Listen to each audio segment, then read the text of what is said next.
Lovely.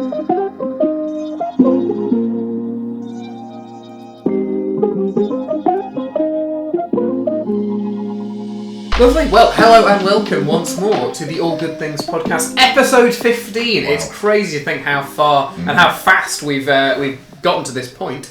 Now, I've been told by the voices that come from above that we have to talk about something called novelty tunes. Now, that all, again, sounds like gobbledygook to me. What is a novelty tune? That implies to me that it's sort of nonsense music. James, can you expand for me? What is your favourite novelty tune? So, I'll come on to why we're talking about novelty tunes in a bit, but first of all, I suppose I've got to confess to two novelty tunes that I have in my record collection. Okay. So the first one is the first single I ever bought, which is by Joe Dolce. Oh yeah. Yeah. And it's called "Shut Up Your Face." Yeah. Okay. Look it up on YouTube, or look it up on Spotify. But obviously, you'll ruin your Spotify playlist for that. So that was the first thing I bought, probably about 1980, and that was the song that kept Ultravox's Vienna off the number one spot. In case you're interested in why people hate it so much. I mean, it's not a good song. It's not the worst novelty song. What's the matter, you? Hey, yeah. Why do you look so sad? Yeah. It's not so bad. It's a nice place. Shut up. Yeah, that's the one. Yes. Now, how does Vienna by Ultravox go? No idea. Exactly. You see. You know, shut up. Yeah, it is that one. Can we have that again? Oh, Vienna. With lots of sort of moodiness in between. Keyboard moodiness. There's a mashup waiting to happen. Yeah, I'm sure. In Vienna. And then in Vienna. And then the second one that I bought a few years later, which I think it's arguably more reprehensible actually, is that in the mid-80s there was a very famous satirical sketch show called Spitting Image. Yes. They remade it recently with puppets and stuff, right? Okay. Well, we don't need to talk about that. Okay. But in the 80s, it was genuinely one of the better satirical things out there in terms of, in terms of speaking into the 80s with all its contradictions. And they released a novelty single about. Was it about going on holiday or something? Was that the chicken in the air? Hold the chicken in yeah. Basically, it was right. Have you ever heard of Agadoo? Yeah. Yeah, it was basically a bit of a send-up of Agadoo and other novels. So this is a novelty record. Right. This has got a lot. This segment has become a lot more serious than originally. It was a novelty record, which was a send-up of other slightly novelty records. Who was it who did Agadoo? Oh, I don't know. Somebody can send us the answer to that. Right. Okay, so Agadoo was like one of these silly dance floor crazes from the mid-80s, where there was a special dance that went into it. Yeah. A little bit like the Locomotion with Kylie Minogue. Not that I'm saying that Kylie Minogue and the Locomotion is a novelty record. Let's be clear on that. Okay, I'm in J.K. Rowling territory there. But then so those are the two novelty records I own. I think that's it. But yeah, that the second one is not. I think musically the. Shut Up Your Face is a better piece of work, really. Fair enough. Is that a sufficient short answer to your long question? No. Not particularly, but James, maybe you can expand it for me. You can continue on. What do you think is your favourite one? Lots of memories. I think just related, brief digression. My favourite Spitting Images. They did a sort of a long form episode for the 1992 election. And I remember they had some particularly hilarious moments in it, which need not to take us here, otherwise it will take the whole of the podcast. But there's a good spoof of the guy that used to have to stand out in the rain, the Irishman, John Cole. Oh yeah. He was in it, and Neil Kinnock and Roy Hattersley. Yeah. Anyway, yes. Well, I remember both of those songs that James mentioned. I don't think I bought either of them, but nevertheless, yeah. Well, I can also mention two. When I was a very little lad, I think I got the single of the theme tune to the cartoon D'Artagnan and the Muskehounds. If you remember that. Vaguely. That was not anybody's best work, was it? No. I think I thought it was a bit dodgy, even aged 8 or whatever else. How does that go, the theme tune to that? I'm not going to attempt to sing that on camera. I just can't even think. Was it All for One and One for All? Muskehounds are all the thing is, I think that always turned into the badly dubbed thing about searching for the City of Gold. Do you remember that one? Oh yeah, well that was about the same time. Yeah, so I can vaguely remember that. I mean, I'm not going to sing it, but I vaguely remember the theme tune to that. The trouble with that was like before the days of catch-up TV, if you missed an episode, you had to try and work out what had happened. Yes. Yeah. So the Cities of Gold thing. It was it must have been a lot of episodes. It was an international thing, badly dubbed. Yeah. It was some boy, and he ended up going across on the boat Yeah. to South America and finding the City of Gold. Yeah. I don't know if he ever found it, to be honest. Well, Maybe I should look it up on YouTube. It's probably on there. remember. But I do remember vaguely the theme tune, but D'Artagnan and the Musket Hounds, Musket that's scraping the bottom of the barrel. Anyway, that wasn't actually my choice of novels. Okay, go for it. The one I did buy. Nice to know you two are so well prepared for your years in care. I'm sorry, but I've just been derailed by remembrances of sort of childhood TV that I had genuinely completely forgotten about. Yeah. Another one at that time was the cartoon Phineas Fogg, which had another dodgy theme tune. But What was the other one? Here we go. No, there was one about some Dr. Dolittle who talks to the animals. Do you remember that one? Vaguely, it must have The movie. Anyway, back to novelty records. No, cartoon. The one I bought, and a lot of mates of mine bought, and I think we were in like the second year of secondary school when it came out in 1987, from distant memory, was by The Firm, and it was a spoof of the original Star Trek. Oh yeah, Star Trek Across the Universe. Only going forward, still can't find reverse. And the Starship Enterprise under Captain Kirk. Yeah. And they had voices taking off all the characters' catchphrase. You kind of change the laws of physics. Yeah. And it's worse than that, he's dead, Jim. Yeah, and we come in peace, shoot to kill. Yeah. Klingons on the starboard. Klingons on the starboard bow, scrape them off, Jim. It's life, Jim, but no. Yeah, that's it. That is a fine record. Yeah. The Dr. Dolittle had the push me, pull me in it. Do you remember that? That was a two-headed animal. It's like one of those snakes with two heads, but. Anyway, I'm not sure. What were we talking about? We were talking about favourite novelty tunes. Then we segued. I think. Okay. Let's try and. In a minute, we were going to record a podcast as well. Yeah. Oh, we're doing a podcast. Sorry. Yeah. No, I remember that. And there was a theme. There was a reason. There was a reason. The reason why we're talking about novelty tunes is because we have got an interview today with someone whose stage act includes novelty tunes, a Belgian version of Star Trek and various other things, because today we're talking to Bill Bailey. What, the comedian? Well, it says Bill Bailey on the sheet. It said interview with Bill Bailey. James, I need to just butt in there. Yes, we are talking to Bill Bailey, but not that Bill Bailey. We're talking to our Bill Bailey. Okay, so this whole kind of novelty theme tune. Okay, it was a bit of a sort of dead end then. False premise, but it made you very happy, Vicky. Yeah. At least we didn't spend long on it. That's true. This is the longest intro segment I think we've ever had, so it's gone well. You wait till the 80s TV one. That's going to be in 3 episodes time. Yeah. It'd be 3 episodes. It probably would. Well, on that bombshell, let's cut out of the studio.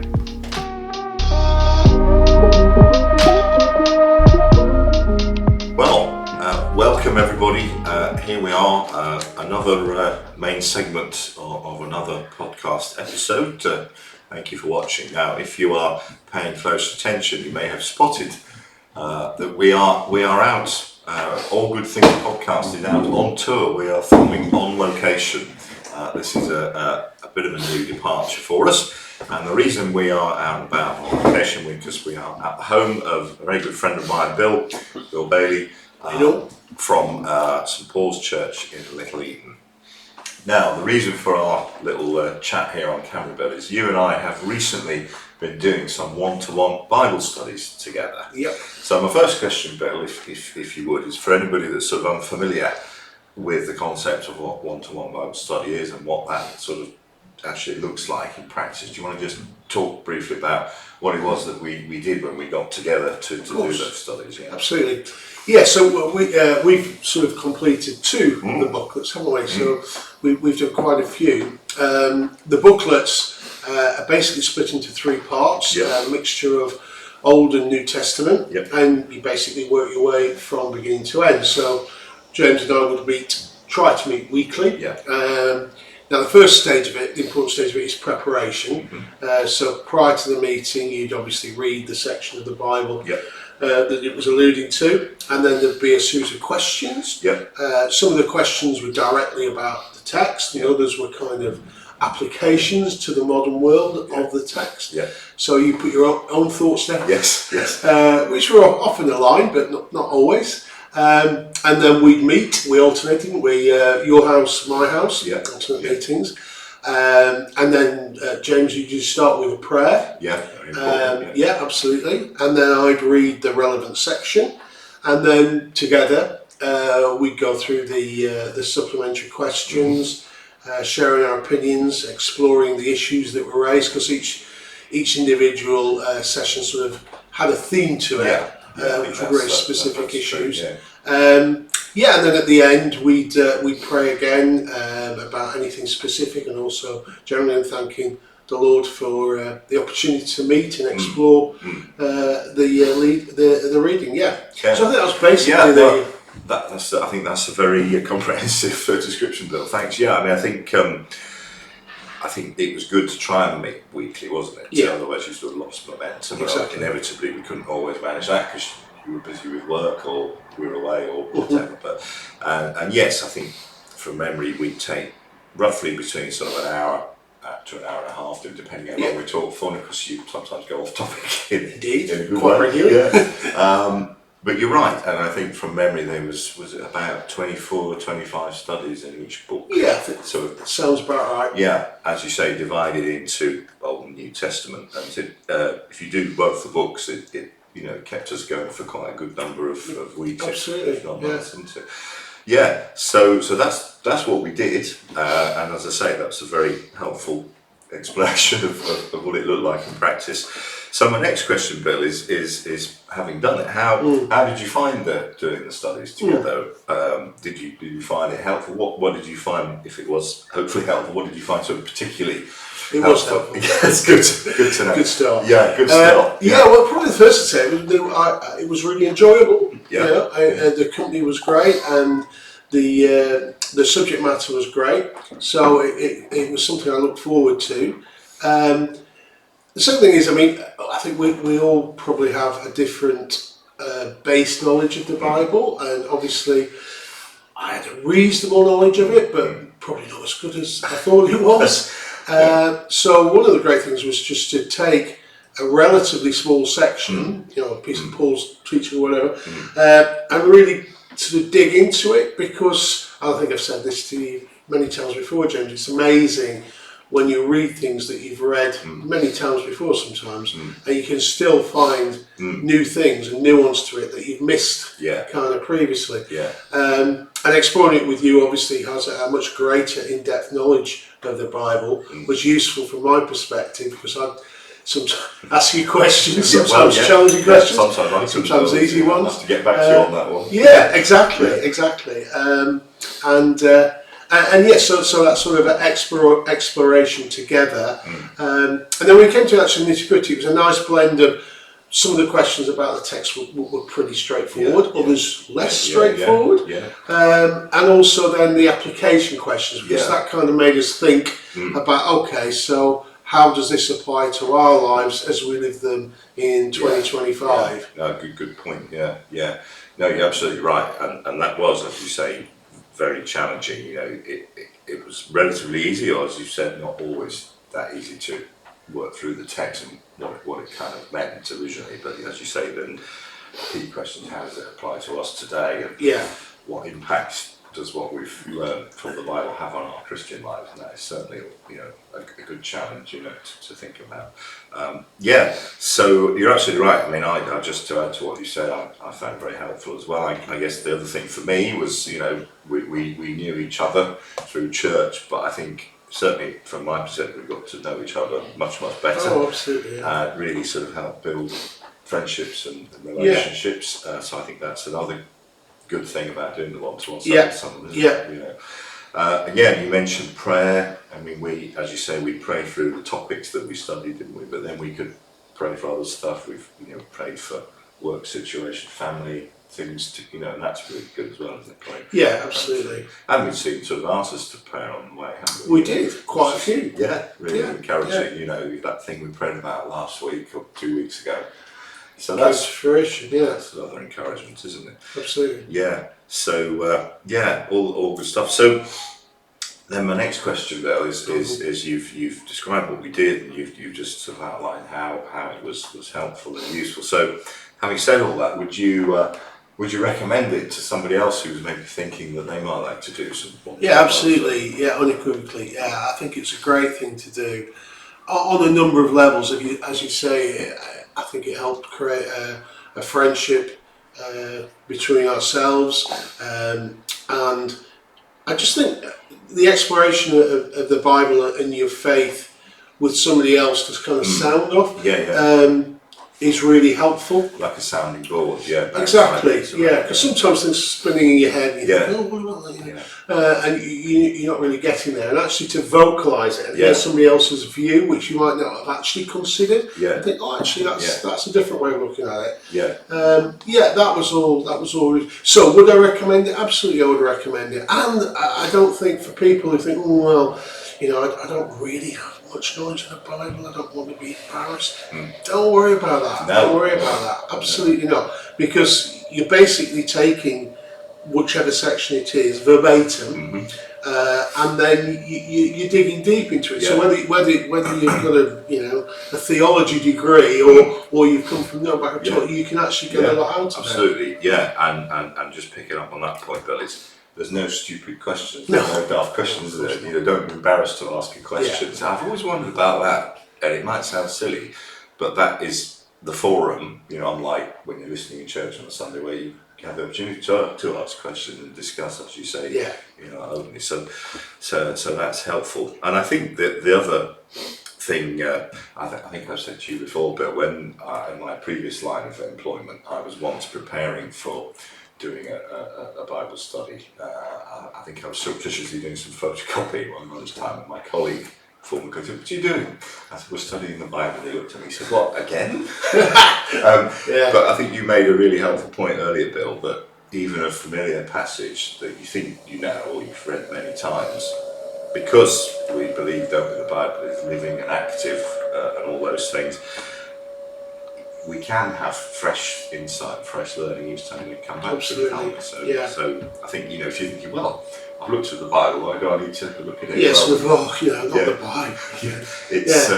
It always repays revisiting, doesn't it? Absolutely. A number of new things. We'd find things, we'd say, gosh, you'd say, oh, I never noticed that. And then you'd go back and look at it. So, really enjoyable, really enlightening, strengthens your faith. Definitely, a good thing to do. I recommend it. You heard it here first, folks. I mean, we've talked on these podcasts about one-to-one studies before, but don't just take the staff team, the ministry team's word for it. You've heard it. You can trust me. He's a doctor. I'm a doctor. Right, thank you, Bill. That's good. That's good my to catch up. James. Yeah, great to see you.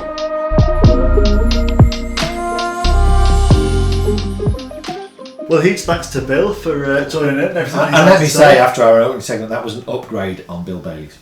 Yeah, that's both true and diplomatic. We're very fond of our Bill Bailey and very grateful that he found some time to muse with James and James. Before we go, though, we need to know, what is the difference between a priest and a vicar? Okay, before I ask that question, why do we need to know it? It is a listener's question. Wow. We have those. Yeah, we do. Insert the listener's question jingle. Do send them in, please. Right, so what's the difference between a priest and a vicar? It depends, okay? So if you're just talking about, in sort of Anglican terms, and in what the name given to the minister of the church is, i.e. is the person who's in charge of the church called a priest in charge, which is the Anglican terminology, or a vicar, or a rector, then the answer to the question is 9 times out of 10 not really any difference at all in terms of function. All those are kind of the names that for various reasons the Anglican Church or the Church of England gives to the people who are put in charge of church. So vicars are incumbents, priests in charge aren't, but that's a sort of legal difference there, but they're all sort of doing the one appointed to, for want of a better description, lead the church. But if you're making if it's a theological question, so what's the difference between a vicar and a priest, then that's a kind of bigger question. So that's the kind of question which is asking, really, what is the person who is in that role? What is their function? Are they a priest or are they something else? Okay. So the priests, and obviously the priests is in sort of Christian terms, an Old Testament idea. It is the idea that people like Aaron and then Aaron's descendants were priests. That is, they went into the temple. They went into the Holy of Holies once a year. The high priest did. They offered a sacrifice on behalf of the people. The priests generally offered sacrifice on behalf of the people, and all those Old Testament rules that we've read about how that used to happen and what bits you had to do with what. And that priesthood is an intermediary role. So they are intermediaries between us and God. They're a necessary part of the sacrificial system, and they're a necessary way of approaching God and being able to approach God to being clean and then being holy. Okay, so that priesthood idea doesn't come into the new covenant, doesn't come into how we operate. Our priest is Christ. He's once for all gone into heaven, made the once for all offering on the cross. There are now no other sacrifices. So our high priest is Christ. Which is why you don't wear an ephod or get your hands dirty. Which is why I don't wear an ephod, and why I don't. If someone says to me, "Are you the priest?" I kind of sometimes will say yes, because I kind of know what they're asking me. They're asking me, "Are you the person who's in charge?" But actually, the idea, I'm not a priest in the sense that I don't theologically stand between the people and God. Jesus does that. I'm a minister. Vicar is a fine title. I mean, the New Testament words for that, the closest one that you'd use would be presbyteros or presbyter. I wish it was presbyteros. Yeah, presbyter, which means elder. So it needs to be presbyteros for me, personally. Yeah, so presbyter is the best. Is the best description, the closest description. But sometimes you talk about, in other church traditions, you talk about pastors. You're all trying to communicate the same kind of ministers. You're all trying to communicate the same kind of idea. So the difference between priest and vicar at one level is there isn't really a difference. I get it. It's just words are sometimes used interchangeably, but theologically the difference is that as a minister of the gospel under the new covenant, I am not an intermediary between anyone and God. One of the things that came out of the Reformation and was reaffirmed was the idea of the priesthood of all believers. Yes. Which is not to say everybody's the vicar, but is to say that we are all directly able to access God in Christ. Yes. So we don't need anybody else as an intermediary. So the vicar's helpful but not essential. Yeah, no, that's good. And the church leader role is a discipling role, an encouragement role, a teaching role. So some of the stuff that you'll read about in 1 Corinthians 12 or Ephesians 4 about the role of ministers to be equipping the people of God for works of service, rather than necessary, because if people don't come and get me to do it for them or ask God on their behalf, then it won't work.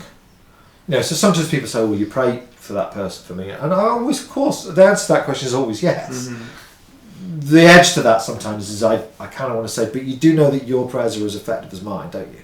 Yes. At least as effective as mine. Do you know what I mean? My prayers are not going to be any more effective than yours. So when you go on holiday and we preach, it's less of a downgrade. Yeah, well, it's not a downgrade at all.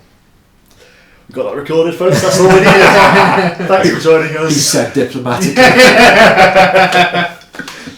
All right, so I've answered that question. Probably have. I should think so. And if I haven't, whoever our listener can get back to us, can't they? And possibly to ask what an incumbent is. Yeah. Okay. Yeah, it's another one. Silly Anglican words. We could do a podcast about those. Didn't Colin Buchanan write a song about that? Yeah, probably. Yeah. So we need to talk about what we do next time. We do. I think we have a plan for it. We do have a plan for next time. Yeah. Tell us what it is. Well, we're going to go back into the library, and we're going to talk books again. We are. Delight. See you next time. Bye.